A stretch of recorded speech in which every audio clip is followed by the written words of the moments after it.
Alright, welcome back, guys. Welcome back. In the last episode, we were talking about Nintendo's Mount Rushmore. The 4 characters from Nintendo had the biggest cultural impact, most iconic, most legendary characters. Before that, we also did Microsoft and PlayStation. No discrimination around here, guys. We did it all! Except for you PC Master Race. Yeah, because all your best games came from console. Oh! But, in that vein, though, we are going to talk about video gaming's all-time Mount Rushmore. 4 biggest characters, most iconic characters, and this includes Nintendo, Microsoft, Sony, PC, everybody. Everybody. Who goes on this Mount Rushmore? Caleb, I will let you start, because you already had a nomination for Doom Guy. There's Doom Guy, because God damn, that man's recognizable. Even without glasses. Just for the sake of hearing all of the arguments, I'm going to put him in the wings for now. Yeah, I'd say definitely wings. Not like he's first. No, that's stupid. If I had to make, I'm already going to say probably Pikachu. Definitely going to have to go on there for Pokemon, because Pokemon, so many, especially the new fighting game that's coming out that's like Mortal Kombat. I am with so looking forward to that. Pokemon. I am too. I'm not gonna lie. Goddamn. Mario, definitely. Yeah, Mario's not even getting argued. Mario has to be on there. Master Chief. Master Chief also has to be on there. For just because of all of, there's even a saying now. That came from it. Dovahkiin, mod it till it dies. Yeah. That's what it came from with Skyrim, because so many people would. There's a shit ton of websites just dedicated to the mods you made specifically you for JacobMadeMods.com. I'm going to say Pac-Man has to be on there. Has to be. Which Pac-Man? Well, you can't put fucking that. You could on the end. Yeah, you could. That would be an aesthetic thing. In some way, it has to be Pac-Man. Because the video game Crash, it was a combination of Pac-Man and Mario that fucking saved the video game industry. So, I mean, an argument could be made that because Mario's on there, we don't need Pac-Man. So I'm going to say, let's still hear some more options, because we got plenty to go through. All right. But Pac-Man is definitely high up in the wings, in my opinion. Yeah. We already heard Pokemon. What do you think about Cloud Strife? Cloud Strife? I don't know. I never... Personally, I played the first one and a bit of 7. Because no one could make it through that generation without at least playing it once. And even for 3 minutes at the store. Yeah. But... yeah, I played it at a friend's house, and I didn't really like the new Final Fantasies. I try. You mean new as in I'm gonna go super old school because I beat the first one, because I spent that much time doing shit. The first one is 2 and up! The first one is completely different than all the other ones. I'm gonna say I stopped caring when 6 came out. I at least tried to play a little. And then 6 was just okay, this is just gonna get milked until it's at 25, and people were like, no more! Yeah. And then 7 came out, and I was like, oh fuck, now I have to at least try to play 7. And I did. I loved it, but I was like, I don't want to buy a new system. And if I buy it, I don't think I'm gonna get any other games. So it was just now I'd get a PlayStation 2 and be like, yeah, Crash Bandicoot, fucking Sly Fox 7. Just Sly Fox 7? Sly Fox, no, Sly Cooper? Sly Cooper and Final Fantasy 7. I would just grab up a shit ton of the retro PlayStation 2 games, because it's $50 for the system. Yeah. But... so you're saying Wings. I'm going to say Wings. He's definitely up there, but Wings. Alright. I still remember. Can I make an argument for a Tetris block? The fucking Tetris block? Tetris. No, it's coming down. That's what the mountain is made out of, is Tetris blocks. And there's one sitting janky, they fucked up. Yeah, it's about to fall off. So we got 5. Yeah. So we got the 4 on the mountain, and then Tetris that makes up the mountain. For retro, we have Mario. For modern, we have Master Chief. For what about for next gen? Has there anything come out recently that's just been like, this is the fucking thing? Snake. Yeah, Snake has been the big one. I think I'm gonna nominate Snake for the mountain. Yeah, Snake definitely is pushing the next gen. We have a Nintendo, a PlayStation, and a Microsoft right now. Mm-hmm. We have and Tetris.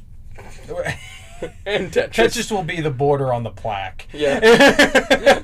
It's mentioned, but yeah. Freddy Fazbear, definitely number 4. No, purple guy.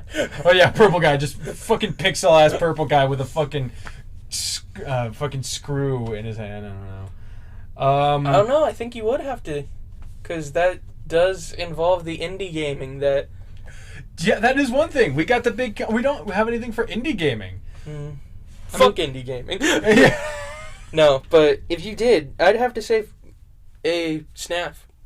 Or whatever, however the fuck you say the... FNAF, that's it. I always heard it with an S at the beginning, so... Five Nights at Freddy's. I mean, a lot of people will be mad if we put Five Nights at Freddy's on the fucking gaming Mount Rushmore. Especially... over Pac-Man and over one of the Mega Man. I think the biggest names that need to be considered for it are Pac-Man, Sonic. I would even take a Dovahkiin. I'm thinking Doom Guy is probably a good one on there too. And Pikachu. Probably those. If I 5 nominations for spot 4. I'd add one more, but you never played the games, and that would be the because it'd be hard.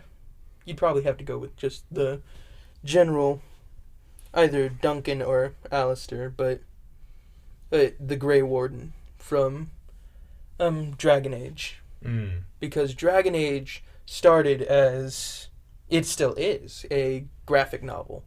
Yeah. And then it's a super popular graphic novel, and then it got its games, which made it even more popular, which they made movies and... Yeah. But I would say Dragon Age, I don't think it's reached like AAA status yet. It's like at AA. Yeah, it's at AA, and Inquisition was the closest it's gotten. Because it got Game of the Year, didn't it?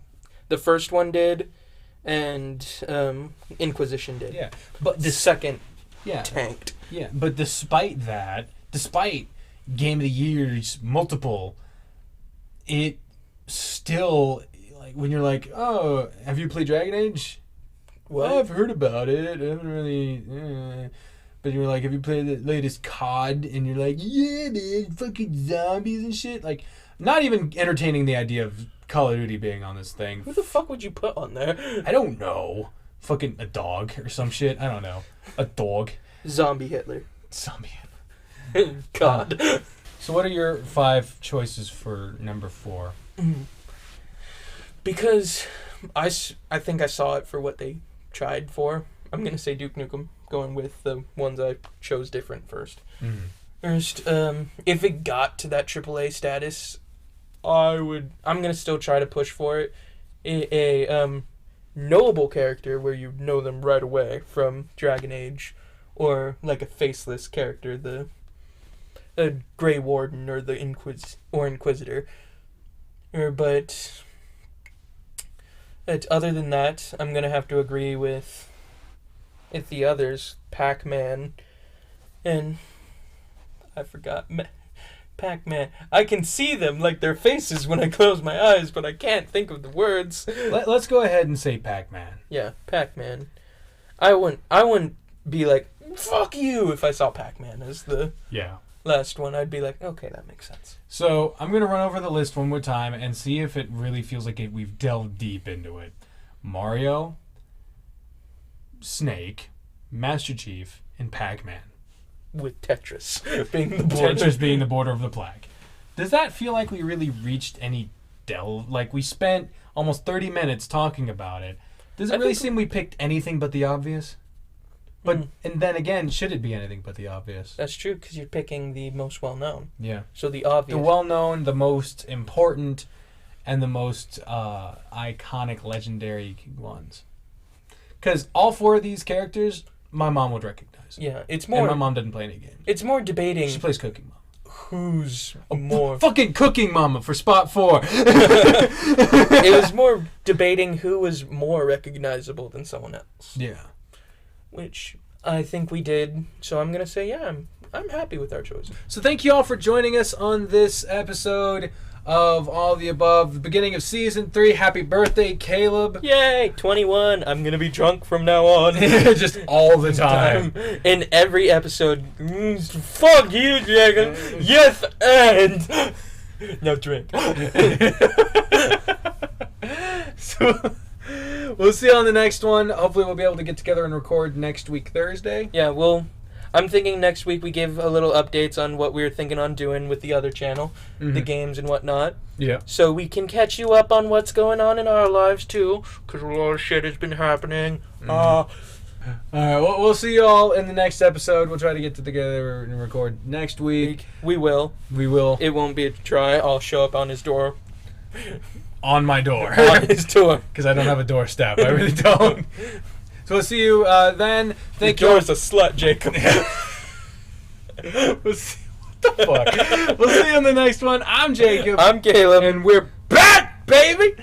See ya on Look at this. Could you... Ew. Could you... Ew. Ew. That's how to end. Look at this. Ew. Yeah.